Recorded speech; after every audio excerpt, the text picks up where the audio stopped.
Rapaziada, no vídeo de hoje, mais um vídeo sobre o Veríssimo, terceiro vídeo seguido sobre o Veríssimo no canal. Vamos fazer um react da OWTV e é uma colaboração com o Filho do Peixe sobre a contratação do Lucas Veríssimo. Vamos ver, dar uma analisada no que eles achou do Veríssimo, com a análise que eles tiveram e também ver se combina com o que a gente falou no vídeo de análise sobre o Veríssimo, ok? Gosto pra caramba do conteúdo deles, se inscreve no canal deles, tá? OWTV e o Filho do Peixe, é a primeira vez que eu vou ver esse Filho do Peixe. Talvez seja um membro dele, já que a gente não sabia. Bora ver. 1, 2, 3 e pum! Ele tá de volta. Lucas Veríssimo, o reforço do Santos. Aqui você entende todos os detalhes de como ele está jogando.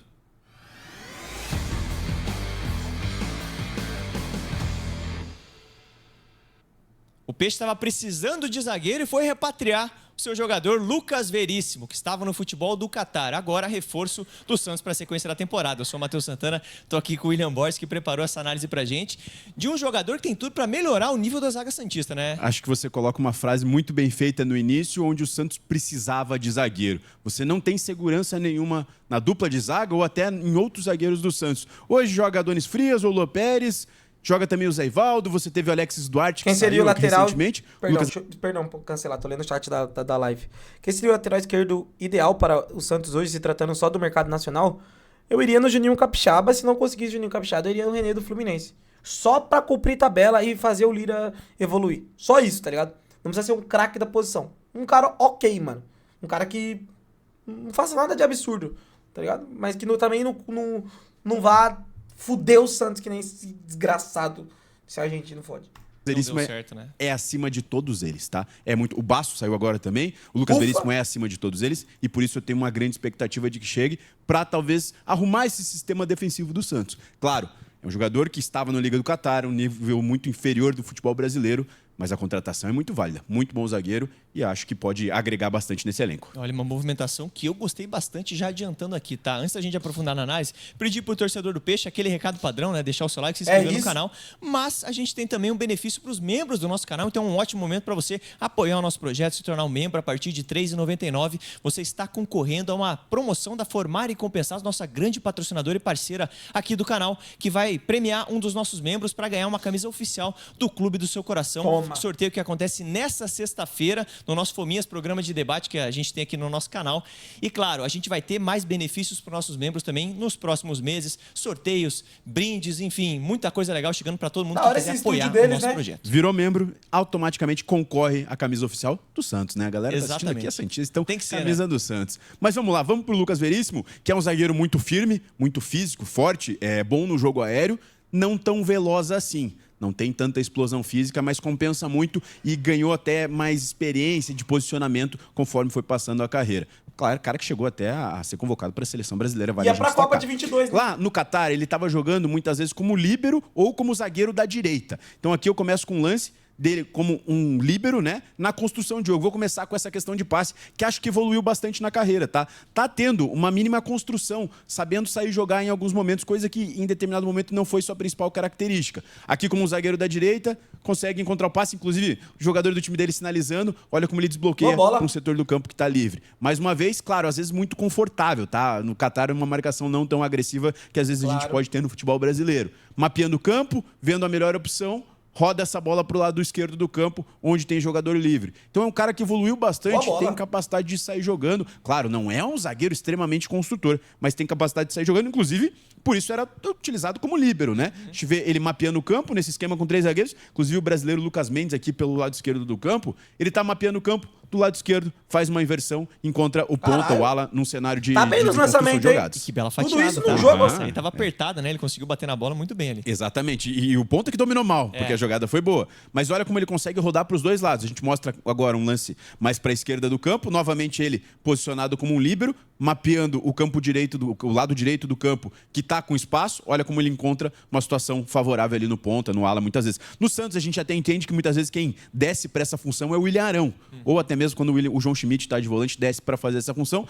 Mas ele jogou muito de líbero, mas apesar de que eu achar que o Santos vai jogar na sua linha de 4, ele vai ser o zagueiro da direita. Eu concordo com você, eu acho que é mais ou menos por aí. E legal você mostrar pra gente como ele evoluiu nesse aspecto. Porque eu ia até comentar de primeira ali já, não lembro dele sendo um zagueiro construtor. Mas você mostra como ele vem desenvolvendo. E, cara, é um processo natural na carreira de um jogador, né? Você vai trabalhando aspectos que você precisa melhorar. Ele conseguiu melhorar um pouco nisso. Ele não é um zagueiro extremamente construtor, não é, mas evoluiu. E assim, a gente pega, ele teve uma grande passagem pelo Santos, talvez o melhor momento da carreira dele, vai muito bem no Benfica, inclusive é convocado pela seleção brasileira do Benfica, e depois cai um pouco de produção, vem jogar inclusive no rival Corinthians e vai pro Qatar ganhar uma graninha, né? Se ele não tem o LCA, ele tinha deslanchado muito na carreira. Muito. Porque ele chega no Benfica sendo já um fenômeno no Benfica, tá ligado? Óbvio, não tô, exagerando, tipo, não é fenômeno do, tipo assim, nossa, sou o melhor de todos. Mas ele chegou no Benfica muito bem, mano. Tanto que a gente, como torce pro Santos, a gente ficou puto com essa parada de mídia, que não sei o quê, porque, cara, ele tava jogando muito no Santos, é vendido, jogar um pouquinho no Benfica e é convocado pra seleção. Se ele fosse convocado pra seleção no Santos, o Santos teria feito muito mais grana nele, né? Daí ele vai pro Benfica, tem o LCA, aí depois do LCA tem o empréstimo, depois vai pro Qatar, tá ligado? Mas mostra que no Corinthians, depois do LCA, ele jogou bem ainda, então tá tranquilo, tá ligado? Tá tranquilo, ele não foi despejado do Corinthians. Ele não foi dispensado do Corinthians, ele saiu do Corinthians porque ele recebeu uma proposta muito boa. O Corinthians não queria que ele saísse. Eu tô falando isso porque teve uma pessoa que me mandou uma mensagem assim. O cara não serviu pro Corinthians, vai servir pra nós. Eu falei, meu mano, mas como assim? Tá ligado? Então, acho que com essa evolução da carreira, principalmente no Benfica, para você jogar na Champions League, para você jogar um nível mais alto, muitas vezes você tem que evoluir nessa questão, mas ao mesmo tempo eu também trago um lance negativo dele na construção, tá? Mais uma vez como líbero, ele enxerga o lado esquerdo do campo que estava livre, que estava como opção, mas aí manda uma bola muito forçada. Tá sujeito, tá no pacote da tentativa, do erro. Pra gente finalizar essa parte do bola com os pés, de construção de jogadas, eu coloco como ele tem capacidade também de sair de pressão muitas vezes. Essa bola onde o time adversário tá apertando, olha como de esquerda, ele faz uma tabela, um jogo até associativo na parte da defesa e clareia completamente o campo para o time dele conseguir sair da pressão do adversário. E foi bem tranquilo, né? Bem tranquilo. Bem tranquilo mesmo com a pressão do adversário. E utilizando a perna esquerda, não é? Utilizando a perna esquerda. Realmente, a gente não viu muita coisa dele fatiando com a perna esquerda. Eu acho mas, que eu vou começar a fazer uns conteúdos pros membros, né? Óbvio, né, que o Veríssimo foi um cuzão de não querer jogar lá a semifinal, né? A semifinal da Liberta, né? Foi quartas ou semi? Só que, mano, eu tenho uma informação assim. Uma informação não, eu não sou jornalista. Mas tem um bastidor legal sobre essa semi da Libertadores. Bem legal pra gente fazer um vídeo. Vou fazer pro membros, mano, um vídeo. E vou fazer um grupo também. Porque eu não gosto de ficar me expondo muito, tá ligado? Pra depois chegar alguém e falar, é mentira, e aí eu perco toda a minha credibilidade. Entendeu? Mesmo que eu sei o que eu tô falando e que é verdade do que eu tô falando. Eu tive um bagulho legal sobre essa final da Libertadores. Que teve muito jogador que entrou puto da vida na final da Libertadores. Não puto por querer ganhar, mas puto com uma situação que aconteceu lá dentro. Tá ligado? Na semana da Libertadores. Exatamente na semana da Libertadores. Talvez ele não queira correr o risco por não ter tanta confiança assim, mas você vê como naquela jogada ali ele pressionado 2 vezes com a perna esquerda, um tapa de primeira, depois também abrindo o jogo. Foi bem ali, né? Só que vale destacar que esse talvez seja o único lance que a gente viu ele com mais pressão, né? Todos os lances anteriores a gente mostra ele com muito espaço para carregar essa bola. Não imagino que no futebol brasileiro você tenha esse espaço em muitas... Claro, partidas em que o Santos vai ser dominante na Vila Belmiro, você pode ter isso do zagueiro conduzir ela. Mas imagino também que em algum cenário você vai sofrer uma pressão maior e não vai ser tão confortável de sair com a bola. Agora eu vou entrar na parte defensiva, a parte de desarme, de cobertura, de posicionamento, pra gente entrar no que realmente se torne membro, né? Vire membro do canal. Dele. Ele tem uma boa leitura de cobertura, até por isso era utilizado também como líbero, como a gente mostra no início da análise. Tem a situação aqui onde ele tá marcando esse jogador número 23. Aqui já fica num 2 contra 1 contra ele. Então ele tem que marcar esse cara que está para receber o passe, mas ao mesmo tempo ele tem que diminuir o cara que está cruzando. Ele consegue fazer o corte e aliviar para o time dele. Mais uma vez, marcando o meio da área, o camisa 14. Tem a dobra do lado do campo. Ele salta para diminuir esse espaço e para coibir esse jogador que está para fazer o cruzamento. Então é um cara que tem uma leitura de posicionamento boa, como nesse lance. Bola às costas dele, tem uma boa cobertura de profundidade ali feio do time dele, hein, mano? Então ele consegue compensar, às vezes, até a falta de não ter tanta velocidade com o posicionamento. Aqui, olha como ele está posicionado de maneira lateral, esperando esse cruzamento aqui do camisa 11 do time adversário. Esse cruzamento vem na tentativa de bola às costas dele e mais uma vez ele vai fazer o corte. Então um cara que tem como posicionamento e como leitura de jogo uma característica bem interessante. talvez até para compensar essa questão de não ter tanta velocidade assim. Talvez se ele fosse o zagueiro que tivesse entrado naquele jogo contra o Cap, não teria tomado gol, né? Pelo esse cesto de cobertura dele ser muito bom, né?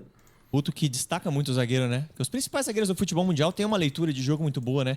E facilita também, né? Você estar bem posicionado facilita a atuação. Até os lances que você mostrou não foram lances assim espetaculares que chamam tanta atenção, mas porque ele estava muito bem posicionado e facilitou a ação dele para coibir ali um cruzamento, uma finalização, para chegar firme na jogada. Ele estava muito bem posicionado e esse é o grande diferencial, né? Você facilitar o próprio trabalho. Vou dar um exemplo. O próprio Thiago Silva, que é a referência nesse quesito, jogou a régua, hein? Joguei muito alto, né? Ele era um cara que parecia que ele não fazia esforço dentro de campo, né? E ainda, né, faz, né, no Porto.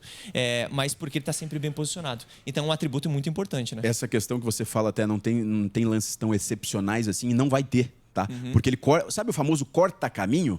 Lucas Veríssimo faz bastante isso, de cortar o caminho, de cortar situações, claro, também para compensar a falta de velocidade que muitas vezes tem, que eu cito, e que talvez seja o ponto mais desfavorável para ele. Como nesse lance. Situação do atacante projetado para pegar as costas dele, vai ter a tentativa de lançamento às costas, passos atrás, consegue fazer o corte de cabeça e tirar o perigo da defesa. Que ele já joga contra o Mirassol, né? Então, várias vezes ele compensa no posicionamento, na leitura aqui. 2 contra 1, contra ele do lado do campo, ele tem uma boa leitura, aqui a imagem não ficou tão favorável assim, consegue dar um carrinho para tirar a bola para a equipe dele. E firme, né? E firme, não, é um cara extremamente firme, até às vezes chega junto. Ele tem muito duelo, vai ficar marcado daqui a pouco aqui, eu vou trazer alguns lances, duelo com um pivô. Ele sendo esse cara para pegar pivô, para chegar junto, para geralmente essa bola mais longa disputar tanto no alto como... Nós necessitamos de um cara assim, cara. Nossos zagueiros são muito covardes nisso. Nossa, o Viveiros acabou com o Santos naquele jogo na Arena da Baixada, cara. Acabou com o Santos, cara. Acabou. Por baixo também. Vai ficar, daqui a pouco a gente vai mostrar mais sobre isso, Matheus, também. Mas aqui, ó, inclusive esse lance, ó, posicionamento. Vem de frente, recupera essa bola muito bem e aqui sai da pressão, tá? Caraca. Sai da pressão de 2 jogadores, inclusive até sinaliza os 2 jogadores que ficaram para trás pro Veríssimo ter campo para jogar. Então, cara, tem alguns lances favoráveis, mas ao mesmo tempo eu também coloco esse lance negativo, onde ele tá praticamente de mano com o adversário, é batido, não tem tanta velocidade e é obrigado a fazer uma falta próxima à área pro jogador não terminar a jogada. Então, em relação a esse posicionamento, essas jogadas mais terminais, acho que é isso. Agora eu vou trazer mais para um contexto, até voltar aqui, de embate físico, de situações, como eu falei, do pivô, do jogo aéreo, de disputa corporal mesmo, muitas vezes. Inclusive, ele saltando linha quando esse pivô vem tentar receber essa bola. Como é nesse lance, olha como ele está alto, ganha essa primeira disputa até sem saltar, né? Ganha de cabeça ali no corpo mesmo, a jogada vai continuar, ele vai ter o poder da antecipação ali para colocar o pivô para trás e conseguir recuperar essa bola. A bola vai ficar com o time dele, tá? Até corta a imagem, mas essa bola vai ficar com o time dele. Mais uma vez, ele vindo nessa disputa e não necessariamente no jogo aéreo. Ele toma a frente do pivô para conseguir fazer o corte por baixo. Então vão ter alguns lances assim, que não necessariamente ele salta, mas ao mesmo tempo ele consegue efetuar o perigo. Sai da posição de líbero dele para saltar e coibir o perigo, né? E tirar o perigo. Aqui, ó, disputando espaço, brigando pelo espaço com o pivô, consegue com a perna direita fazer o corte. Então, vários lances assim, nesse embate físico. Mais uma vez, salta da linha dele como líbero para ter esse duelo e aqui ele até muito importante, sobe, mano. né? Os lances que eu mostrei... Isso é muito importante, rapaziada. Parece que não, mas é muito importante pro jogo acontecer, tá ligado? Isso acontece muito nos jogos, tá ligado? E o Santos tende muito a perder. Isso daqui é a segunda bola, tá ligado? A partir do momento que o Santos melhorar isso aqui com o Veríssimo, o Santos tem que tratar melhor a segunda bola, tá ligado? Que é a bola que respinga a partir desse toque aqui. O Santos é muito mal nisso. Muito, muito. Subiu, aqui ele saltou para tirar o perigo, enfim, para já ganhar uma situação, inclusive, mais à frente do gramado. E dá para ver como ele gosta mesmo, né, desse choque, desse combate, né? Gosta.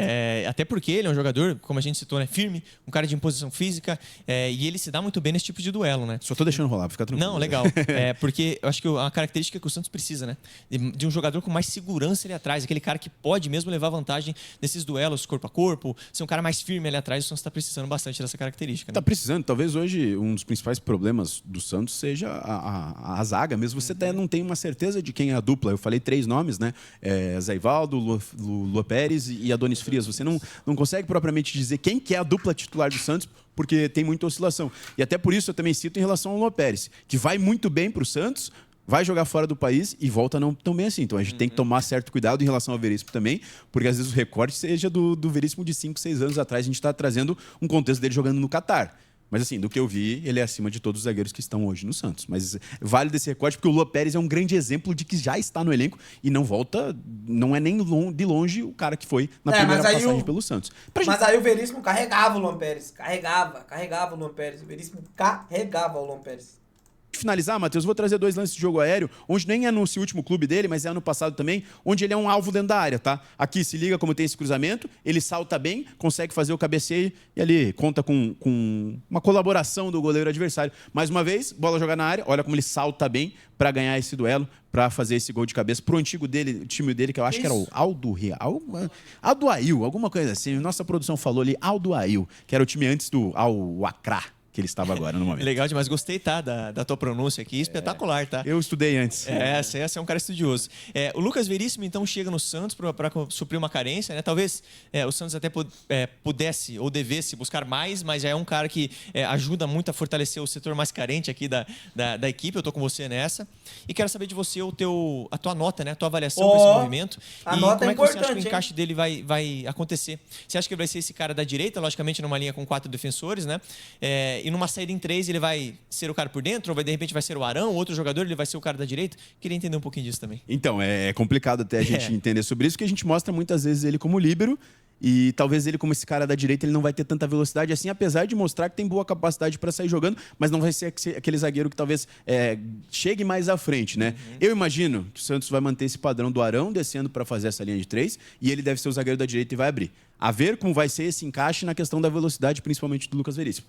De inicialmente, imagino que o Vojvoda vai manter essa base, ainda mais porque o Arão tem feito bem essa saída. Ano passado termina muito bem. Uma dessas, até o Arão não necessariamente ele entra como um líbero, tá? O Arão muitas vezes vem para essa base de 3, muitas vezes pela direita, pela esquerda, não necessariamente ele precisa ser o líbero. A ver como vai ser esse encaixe, mas inicialmente, se eu pudesse dar um palpite, acho que o Veríssimo seria o cara da direita. Levando em consideração que você fala da nota, você tem que entender que sai Basso e sai Alexis Duarte, e você traz o Veríssimo. Dentro do próprio elenco, o contexto já é muito grande, de uma grande contratação. No Campeonato Brasileiro, o Veríssimo é um jogador acima da média. Acima da média, é indiscutível, das outras equipes. Dentro do Santos, ele é mais acima da média ainda do que as opções que o Santos tinha e ainda dos que o Santos tem. Concordo então, 100%. Eu vou num 7, 7,5, tá, Matheus? Porque eu acho que é uma boa contratação. Acho que pode resolver os problemas da defesa do Santos.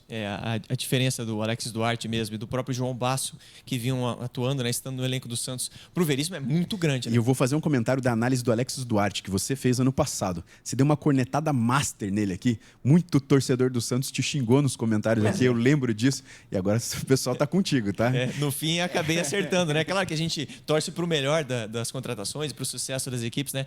Mas a gente tem que fazer uma análise honesta, assim como você tá fazendo aqui do Veríssimo, né? Mas gostei bastante, tá? Ele vai em consideração o futebol do Qatar e que ele não tá com mais tanta velocidade assim. 7 ou 7,5? Vamos no 7. Vamos no 7, então. Quero saber de você, torcedor do Peixe, qual que é a tua avaliação para a contratação do Lucas Veríssimo? Que nota você dá para esse movimento? Como é que você imagina também o encaixe dele na equipe? Deixa aqui nos comentários a tua opinião, a tua análise, enfim, a avaliação da nossa análise aqui também. Fica à vontade que o espaço é todo seu. Reforço a promoção que a Formar e Compensados, nossa grande parceira do canal, tem proposto para você que se tornar um membro do nosso canal. Valeu, meus manos. Tamo junto, tá? Deus abençoe vocês. Eu não sigo eles aqui, ó. Eu sigo eles na... Ah, não, sigo sim. Vou seguir aqui o canal Filho do Peixe também, é santista como nós. Tamo junto. Deus abençoe o trampo de vocês aí. Amor.